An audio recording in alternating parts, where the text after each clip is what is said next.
Hello friends, hello my dear gardeners. Here in Connecticut today we are back to hats and coats. Just the other day we had beautiful weather, very wonderful sunny 60 degrees weather in our garden, and I was happily outside building my rose arch. But today we are back to cold.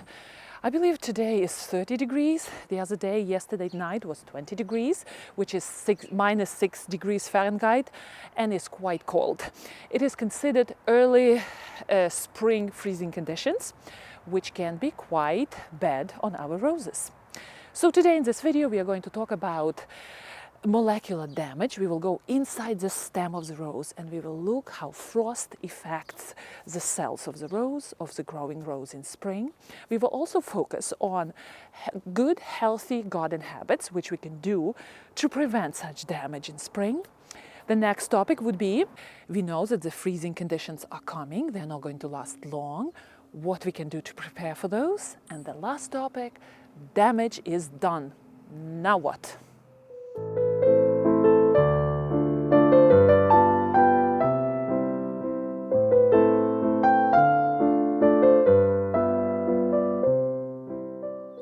Here I am, near my little baby rose, Vanessa Bell, happily growing in my garden.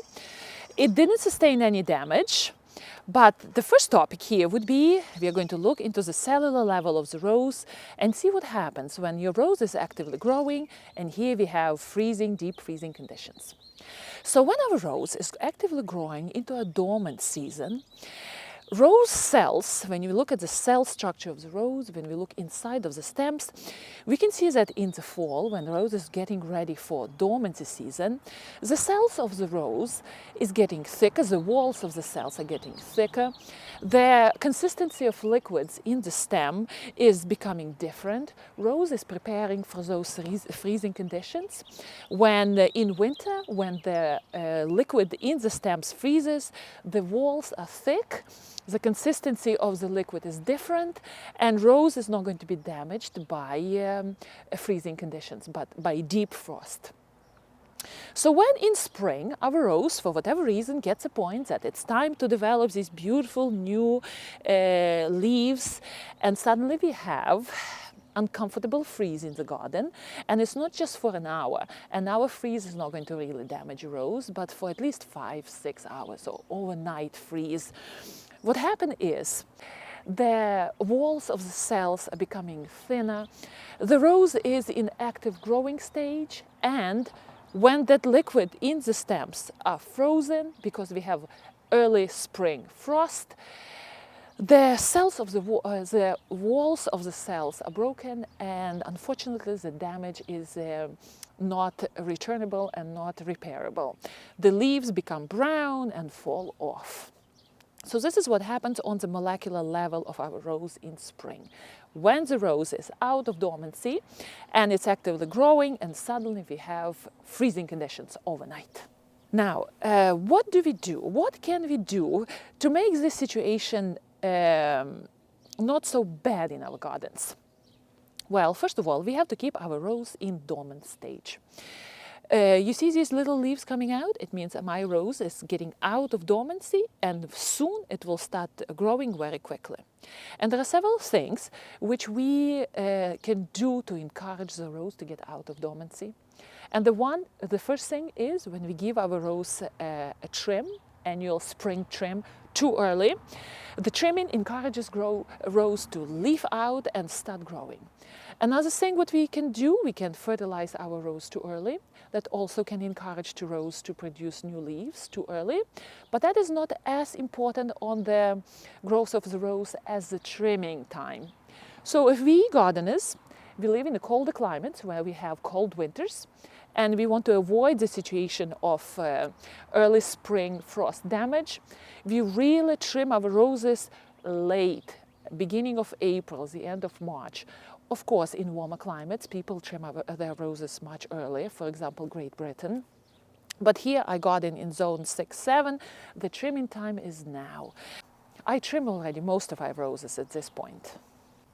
Another good suggestion for us gardeners to avoid their early spring freezing damage is to match a rose to our gardens. I understand we garden in such different climates, and if I garden in zone 6, 7, I would never choose a rose which is hardy only to zone 7. I know we all go through those cycles. I go through some beautiful rose book and I drool over this wonderful rose which is so proliferous and so wonderful and blooms so gorgeously. And then I check the hardiness zone and it's oops, zone 7. So here we go, garden restraint. Right away, I bargain with myself just for several minutes. Here at the back, I have a little pocket where it's very sheltered, very protected, sunny, semi-shade, but this pocket of my garden receives fairly good amount of sun. So maybe it is zone 7 there. So for a minute, I would think maybe I will put that rose there. But then I exercise garden restraint and I stop myself and say to myself, no. Instead of worrying all winter, if my rose is going to survive the winter, I better go with varieties which are hardy to zone 5. I rarely go for roses which are hardy to zone 6 because that's my borderline. So zones 5, 4, and there are plenty of them, are good for me. So the second suggestion would be make sure you match your rose to your garden well, and then you avoid the headache of extra work, extra trimming, or even losing your rose, and then you have to replant it with something else and wait for that rose to mature. Now we have to keep in mind there are different rootstocks which are different rose companies are using on their roses. David Austin, I believe, for all their roses in United States, they are using Dr. Huey rootstock, which is very tenacious, very strong. And another good thing about Dr. Huey is that it is cold hardy. So it helps roses survive cold winters in our region. But of course, we can shop through the internet at different shopping sites, and let's say a person from Connecticut visits their auntie in Florida, and they go to the nursery and see this beautiful rose, they bring it back to Connecticut, and they don't really realize that in Florida majority of roses, grafted roses, are growing on multiflora rootstock, and that rootstock is really not hardy in our areas. They are susceptible to frost damage.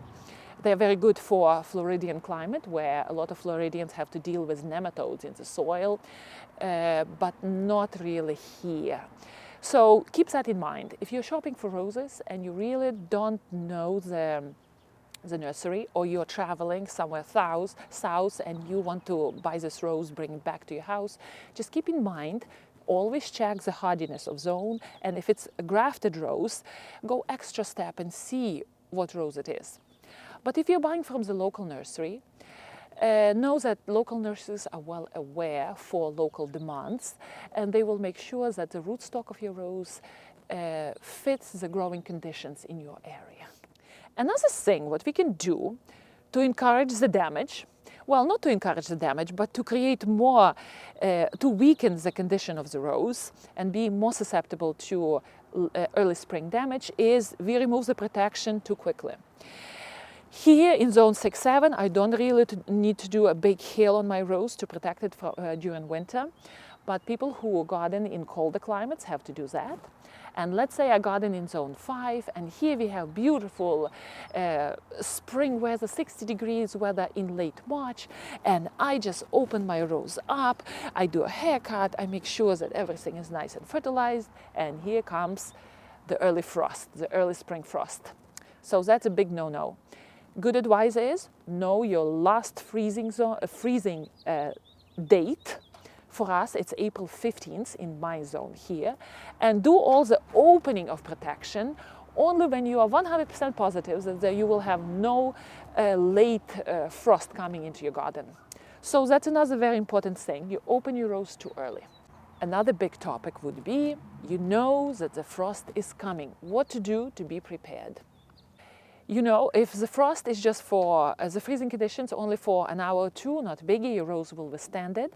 But if you have freezing conditions overnight, I would recommend just to throw a blanket, a bed sheet, or whatever, old jacket on your rose. Well, of course, it works in the gardens where we have just several beautiful baby roses.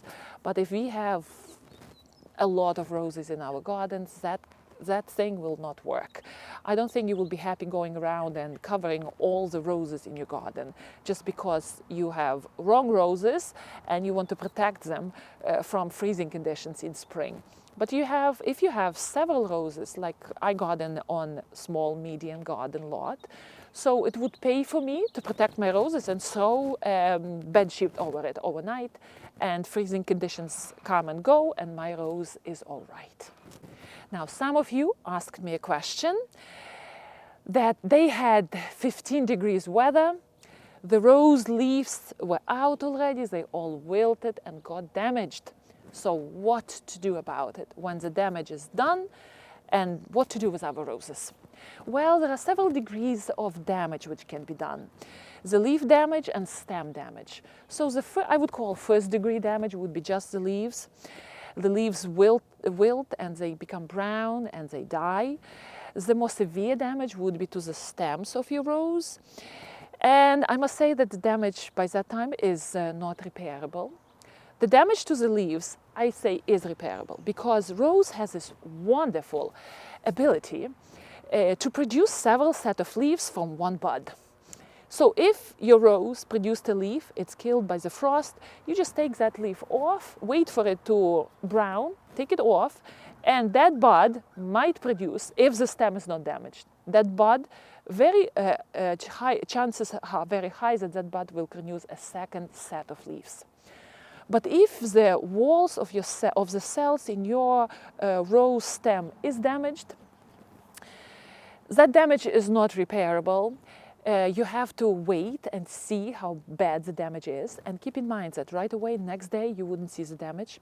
It happens as the damage is visible during the first several days. And you will see that the stems of the rose becomes brownish, orangish. Sometimes the bark on the stems will crack. And the stem will look like it's dying off, which it is. It is dying off at this stage. You cannot save that stem, and you have to trim your rose to a clean, nice, fresh, yellowish, not yellowish, whitish looking wood. So if you trim a stem and it still is brown inside on the cut, it means it's still damaged, and you have to go all the way down to a fresh white look, as a fresh white cut. Don't worry. If your rose survived and it's not grafted, it will produce beautiful green again, beautiful stems again. It will have the strength. If your rose is grafted, make sure that the grafted union is way below the ground, because you don't want to lose your rose. And if your rose is grafted and you still have stems on the top, which are healthy, your rose is saved. One more thing I forgot to mention. In the section with how to prepare your rose for freezing conditions.